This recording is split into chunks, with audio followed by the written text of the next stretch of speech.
বাঁকুড়ায় বিজেপি কর্মীর বাড়িতে শিকল তুলে দিয়ে বাইরে থেকে পুড়িয়ে মারার চেষ্টা, ঘরের চালে আগুন জ্বালিয়ে দেওয়া, একই পরিবারের কয়েকজনের মৃত্যুর যে ছক কথা হয়েছিল, খুনের ছক কথা হয়েছিল, সেখানে প্রতিবেশীদের তৎপরতায় উদ্ধার হয়েছেন তারা। কি বলবেন এই ঘটনাও আমাদের চোখে কি আবার নতুন করে এটা রক্ত এটা আজকে একাধিক বিজেপি বলে হাইলাইটেড হচ্ছে। সেম ঘটনা অন্য দল করার জন্য, আইএসএফ করার জন্য আমার ক্লায়েন্টের ওপরেই অ্যাটেম্প নেওয়া হয়েছিল কয়েক মাস আগে।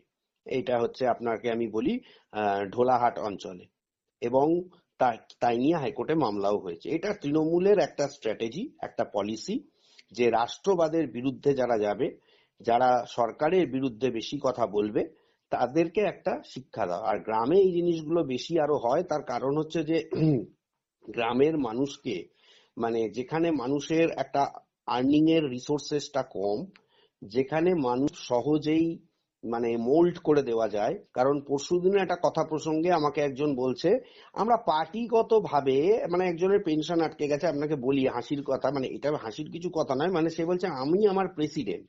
আমি কে প্রেসিডেন্ট? না, আমাদের তৃণমূলের জেলা প্রেসিডেন্ট। তার পেনশন আমরা ব্যাংক থেকে বার করিয়েছি, তার পেনশন নিয়ে আমরা ইয়ে করেছি। আমি তখন তাকে জিজ্ঞেস করলাম যে উনি তো রেলে কাজ করতেন, উনি আমাকে মামলা করার জন্য আমার কাছে এসেছিলেন, তা আপনি কিভাবে তার পেনশনটা করে দিলেন একটু বলবেন? কি এক্সপ্লেনেশন আপনাকে মমতা বন্দ্যোপাধ্যায় শিখিয়েছে? এই কথাটা যখনই বলেছি, না এই জন্য উকিলদের সাথে কথা বলতে নেই, এই জন্য এই বলতে নেই, ওই বলতে নেই, আমি সেটা ঠিক বলতে চাইনি। অ্যাকচুয়ালি ওনার জন্য একদিন আমরা ব্যাংকে গেছিলাম। তার আগে কিন্তু তিনি বলে যাচ্ছেন যে আমার প্রেসিডেন্ট গেছে, আমি গেছি। হ্যাঁ, হচ্ছে যে ওনার জন্য সবই আমরা করেছি, আপনারা কি করেছেন, মানে এটা নিয়ে একটা একটা যেন মানে একটা প্রশ্ন করার একটা বিষয়। যদিও সেখানে মক্কেলেরও খানিকটা দোষ রয়েছে, ঠিক আছে।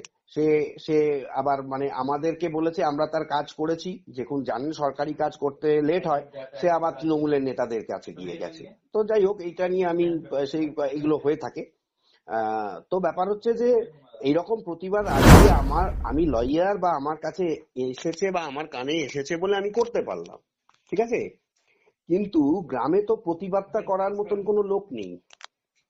প্রত্যন্ত অঞ্চলে সেখানে অন্য দল করাটাই হচ্ছে একটা বিশাল বড় অপরাধ।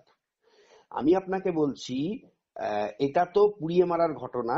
এমনকি যদি কারোর জমিতে সিপিএম বা বিজেপি আজকে মিটিং করে, তার আগে জেলা শাসক থেকে শুরু করে সেখানকার তৃণমূল নেতা তার জমির কাগজপত্র নিয়ে তাকে পার্টি অফিসে ডেকে পাঠায়, অথবা তাকে সরকারি অফিসে ডেকে এনে ঘন্টার পর ঘন্টা, দিনের পর দিন বসিয়ে রেখে হেনস্থা করা হয়।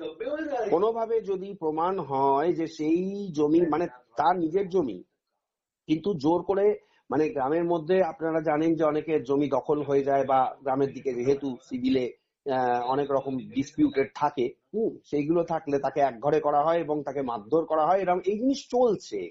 সুতরাং ওইখানে প্রতিবাদ করতে হবে, মানুষকে প্রতিবাদ করার মতন মানুষকে তৈরি হতে হবে।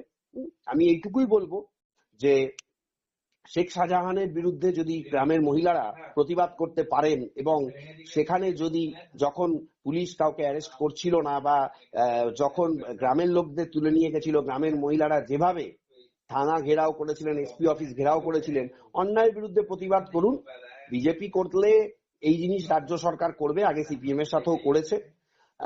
তো আপনাদেরকে অনেক সংঘবদ্ধ হতে হবে এবং বিজেপিকে অনেক শক্তভাবে এগোতে হবে। যদি রাজ্যের ক্ষমতায় আসতে চায়, তাদেরকে অনেক সংঘবদ্ধভাবে এগিয়ে আসতে হবে। ওই বিজেপির বড় নেতা অভিজিৎ গঙ্গোপাধ্যায় বন্ধ করার কথা বললে মানুষ কতটা পাশে থাকবে, এটা নিয়ে কিন্তু ডাউট আছে। ঠিক দাদা, পরবর্তী সময়েও যে একই রকম ঘটনা এর আগেও আমরা দেখেছি। এই যে মানুষের প্রাণহানি, মৃত্যুর যে রাজনীতি, অথচ এইদিকে আবার যে অভিযোগটা উঠছে সরাসরি শাসক দল তৃণমূলের বিরুদ্ধে, সেই জায়গায় কোথাও এসআইআর এর কারণে মানুষের আত্মহত্যা নিয়ে তৃণমূলের প্রতিবাদ, তাহলে সেই জায়গায় সরাসরি মুখ্যমন্ত্রীর যে প্রতিবাদ মিছিল, এবং মুখ্যমন্ত্রী বারবার বলছেন যে বাংলা কথা বলায়, বাঙালি অস্মিতায় আঘাত করায়, বাঙালিদেরকে খুন করা হচ্ছে ভিন রাজ্যে, সেই জায়গায় সেই সব নিয়ে মুখ্যমন্ত্রী মমতা বন্দ্যোপাধ্যায়ের যে প্রতিবাদ চলে, তাহলে এই ঘটনায় যেখানে তৃণমূল সরাসরি অভিযুক্ত, সেইখানে মুখ্যমন্ত্রীর তাহলে কি অবস্থান থাকতে পারে? মুখ্যমন্ত্রী এই বিষয়ে নিশ্চুপ কেন? মুখ্যমন্ত্রী এই বিষয়ে নিশ্চুপ কারণ মুখ্যমন্ত্রীর সব পেয়ারের ভাইরা তারা আজকে বিজেপির বিরুদ্ধে লড়েছে, এটাতে তিনি আনন্দিত, তাই তিনি এই বিষয়ে নিশ্চুপ। মুখ্যমন্ত্রী মুখে রাজনীতি করার জন্য বলে থাকেন যে আমরা বদলা না বদল চাই, কিন্তু আসলে তিনি বদলাটাই চান এবং সেই বদলাটা সিপিএম এর এগেনস্টে তিনি নিয়েছেন। এখন বিজেপির বিরুদ্ধে তিনি নেবেন, যেহেতু তার অনেকগুলো সিট বিজেপি দখল করে বসে আছে এবং বিধানসভায় বিজেপি তার এখন প্রধান মাথা ব্যথার কারণ, প্রধান প্রতিদ্বন্দ্বী, যার জন্য তিনি এগুলো করছেন এবং তার ইনস্ট্রাকশনেই হচ্ছে। কারণ যারা পুড়িয়ে মারতে গেছিল তাদের বিরুদ্ধে অভিযোগ হওয়ার পরও সেখানকার পুলিশ দেখবেন কাউকে গ্রেপ্তার করবে না এবং আমার কাছে খবর আছে যে এনারা হয়তো এনারা আইনের দ্বারস্থ হবেন, কারণ ওনারাও বুঝতে পারছেন এই যে আপনি যে বললেন যেখানে ঘটনা বীরভূমে, এনারাও জানেন যে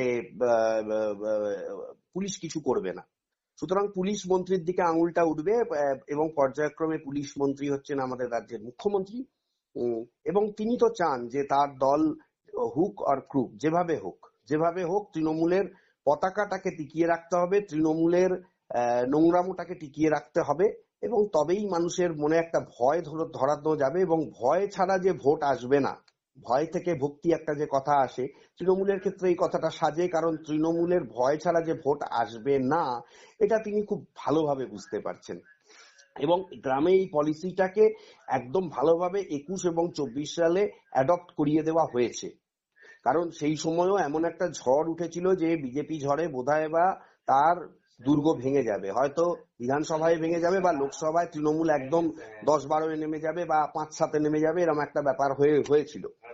সেক্ষেত্রেও এই ধরনের ভয় এবং রাজ্য সরকারের মানে মন ভোলানো মিথ্যা প্রতিশ্রুতি, সেগুলো দিয়েই তিনি মন জয় করেছিলেন এবং ভাঙা পায়ে ফুটবল খেলে বিধানসভা তিনি জিতেছিলেন। সুতরাং স্ট্র্যাটেজিক হিসাবে তার মতো বুদ্ধি বিজেপির কোন নেতার এই মুহূর্তে পশ্চিমবঙ্গে নেই।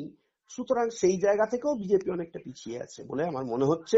এই জায়গাগুলো বিজেপি জয় না করতে পারলে 26 সালে বিজেপি কিন্তু আরো বেশি পদদলিত হবে। 26 সালে এখানে বিজেপি যদি একটা ভালো সিট 100-120-র ওপর না আসতে পারে, বা যদি সিট কমে যায় বা তৃণমূল যদি প্রপার প্রচুর আধিপত্য নিয়ে যদি চলে আসে, তাহলে কিন্তু আমি আবারও আপনাকে একটা কথা বলছি, বিজেপির পতাকা ধরার লোক 26 সালের রেজাল্ট বেরোনোর পর একটা বড় মাত্রায় বিজেপি না এলে পশ্চিমবঙ্গে 26 সালে বিধানসভায় রেজাল্ট বেরোনোর পর বিজেপির পতাকা ধরার লোক কিন্তু আপনি আর খুঁজে পাবেন।